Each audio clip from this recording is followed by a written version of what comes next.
God loved us long before we had eyes to see Him, or ears to hear Him, or lips to thank Him.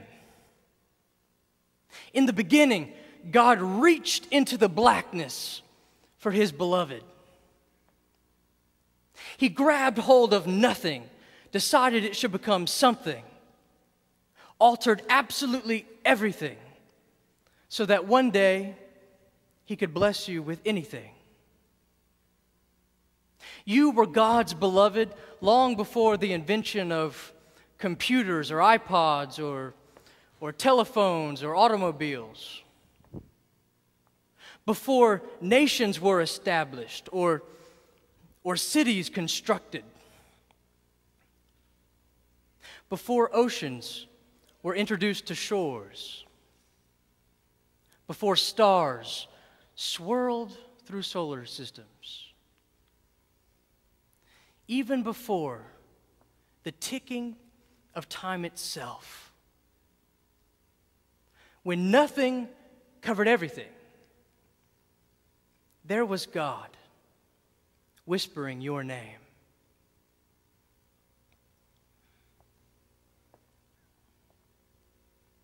No subject in all the world is as deep or wide as the love of God. No drill bit can mine it. No bulldozer can unearth it. Even as I prepared this message, I found myself so utterly overwhelmed and incapable of describing or condensing the love of God into a 35-minute sermon. The love of God is too bottomless to plumb in 1,000 lifetimes. When we speak about the power of God or the wisdom of God or the creativity of God, we're speaking about His attributes. These are His hands, His brain, His muscles. But to speak about the love of God, well, that's an altogether different thing. It is to peer into His very heart. It is to engage the very core of who He is, the white-hot center of what He's made of.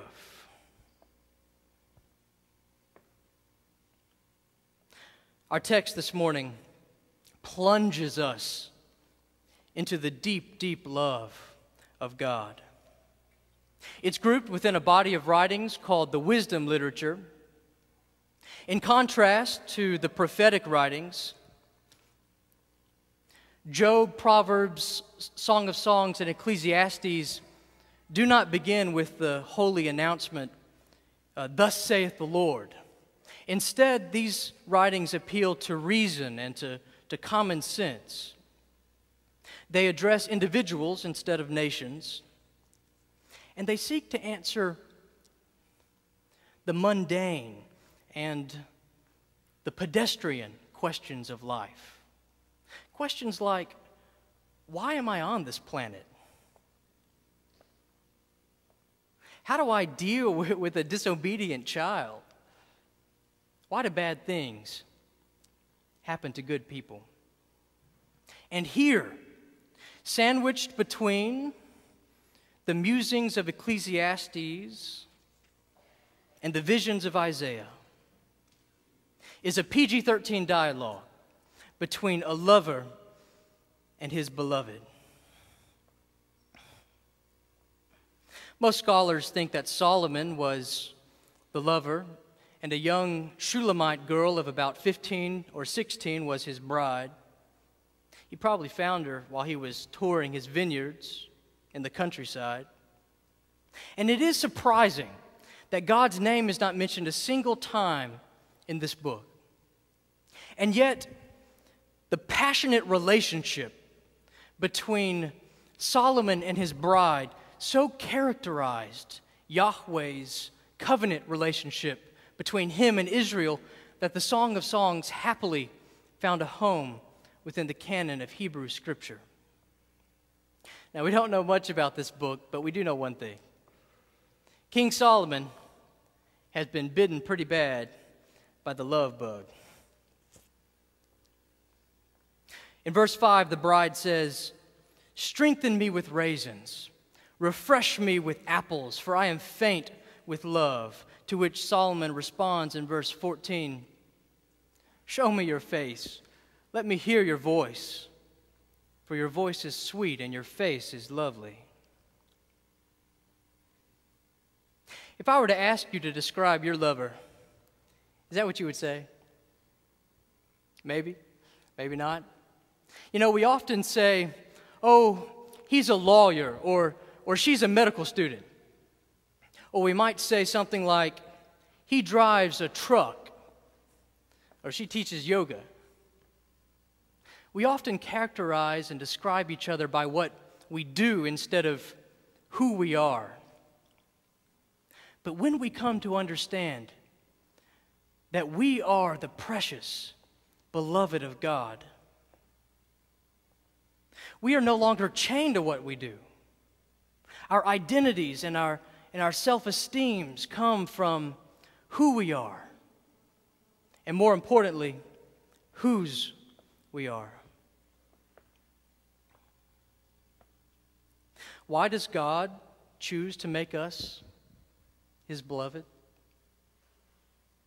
Deuteronomy 7:7 says, "God did not choose you because you were big or important. The fact is, there was almost nothing to you at all. He did it out of sheer love." God did not choose the nation of Israel because of their numbers. They were the smallest. He didn't choose them because of their power. They were the weakest. And God doesn't love you based on how successful or how well-spoken you are. He doesn't love you based on how high your GPA or how low your credit card debt might be. The dam of God's love is not dependent upon the valley beneath it. And when that breaks, we cannot help but splash along for the ride. The love of God spills out of the love God has for Himself, that perfect, pure, holy love that exists among the three persons of the Trinity. It was a love that secured the hands of Christ to the cross of Christ. Long before our world was spinning on its axis. Revelation 13:8 says that the Lamb was slain before the foundation of the world. And at just the right time, God took a pilgrimage to our planet. It was not enough for Him to walk a mile in our shoes.